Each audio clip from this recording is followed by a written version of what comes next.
All right, so today it's about creating joy, peace, and strength.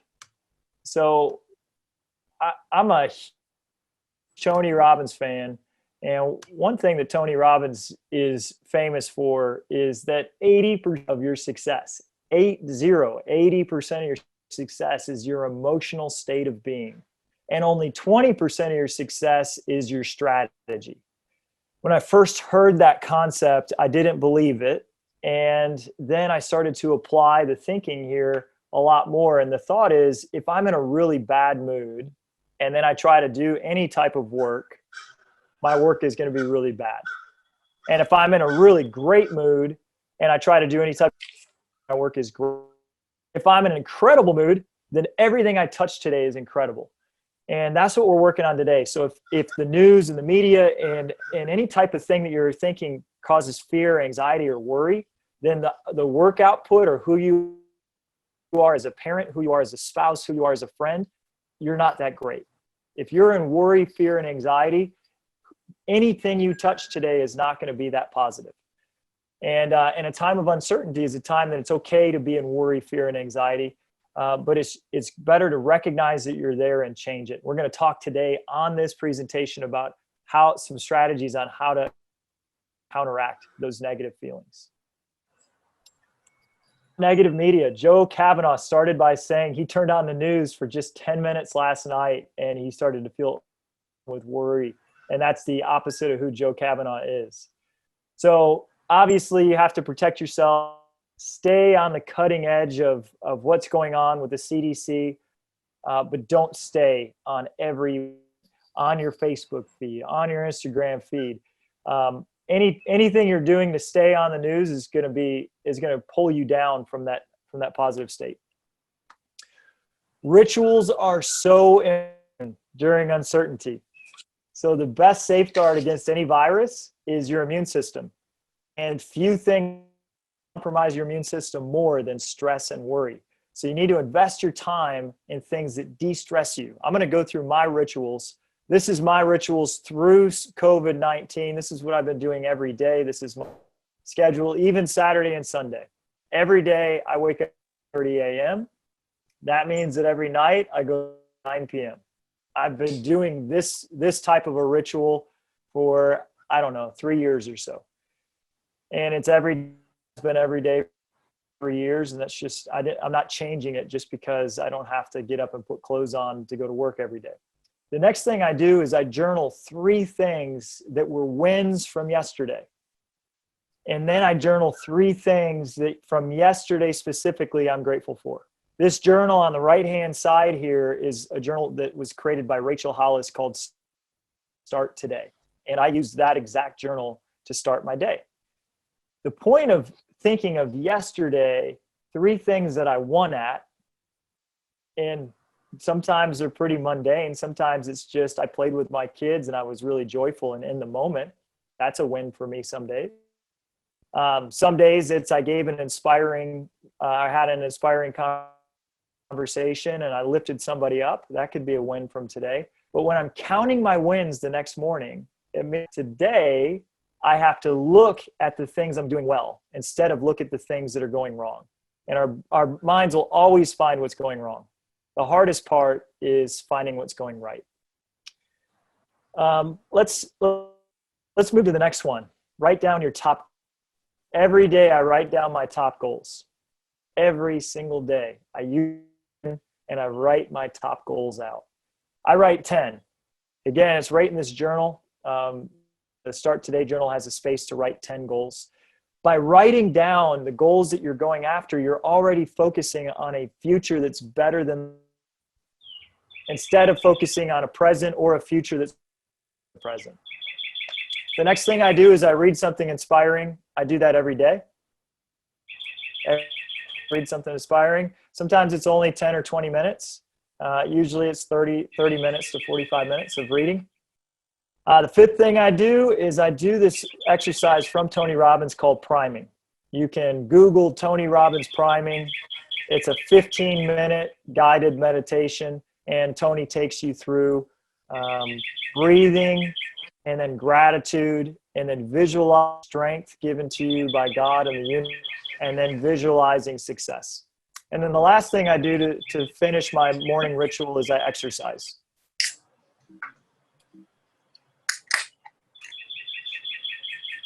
Count your wins. All right, this is today. Look at this Zoom. All these lovely people were on the call with us. You can see Will and Lisa right there, Nate and Katie, my wife, Amy, Sue, Colin, Erica. This was today. This was today's meeting. And the wins from today's meeting were we signed 25 clients last week.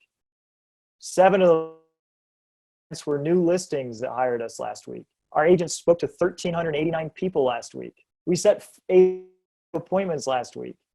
So when you share good news like all these wins, your expectancy of good things to come increases. And it's hard to get good wins if you're not looking for them, counting them, and sharing them. Speak calmly. Avoid melodramatic language. The words that you speak paint your reality.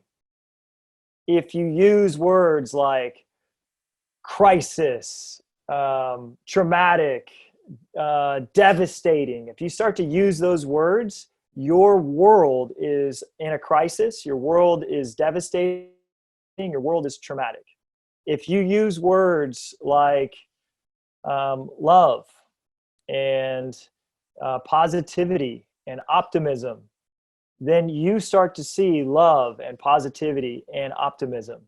Be very, very careful in the words that come out of your mouth, because whatever words you speak become your world.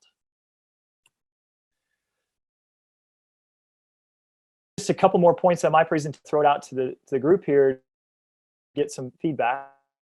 But one of the things I do when I start to feel anxious is I focus on breath. I've got a short video here that we're just going to pull up. And breathing isn't really complicated. We all do it all the time. But when we're in free, our breath becomes really short. This is a simple video that as this expands, breathe in. And as this contracts, breathe out. This helps you breathe deep. The really crazy thing is when we stop breathing, that's usually when our emotions are racing. And it's also impossible for our emotions to race when we're focusing on breathing. So not a very complicated thing to do, but very, very effective. Okay, we've got one more slide, and then we're gonna ask for any type of inspiration that's come from this, and then pass the presentation to Lisa Quick. The final thoughts, and I just love this picture. Dancing, listening to upbeat music, being playful. This is one of my favorite quotes. Motion creates emotion. If you get lost in worry or anxiety, stress, the worst thing you do is become small.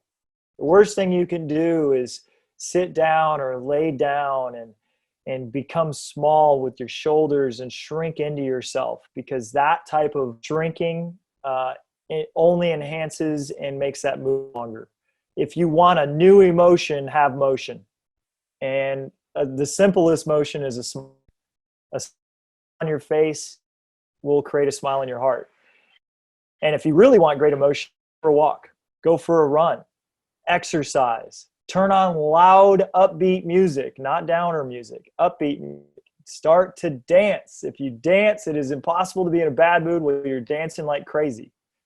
Do a project, be productive, clean your house. Anytime you're productive, you're going to feel good. Cleaning also is creating motion.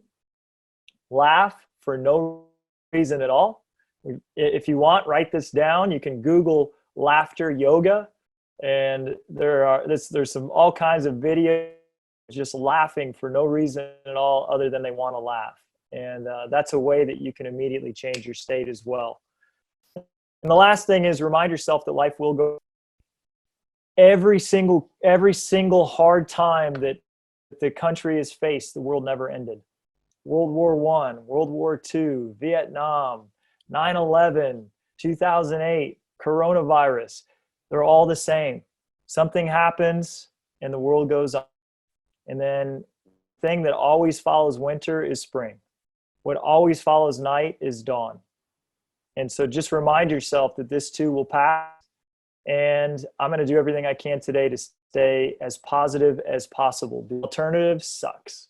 Being negative, thinking fear, thinking worry, that is hell on earth. And I want everybody on this call to avoid that at all costs. If you do go there, don't judge yourself for it. That'll make it worse. Accept yourself, love yourself, but recognize that that's not where you want to be and change your state.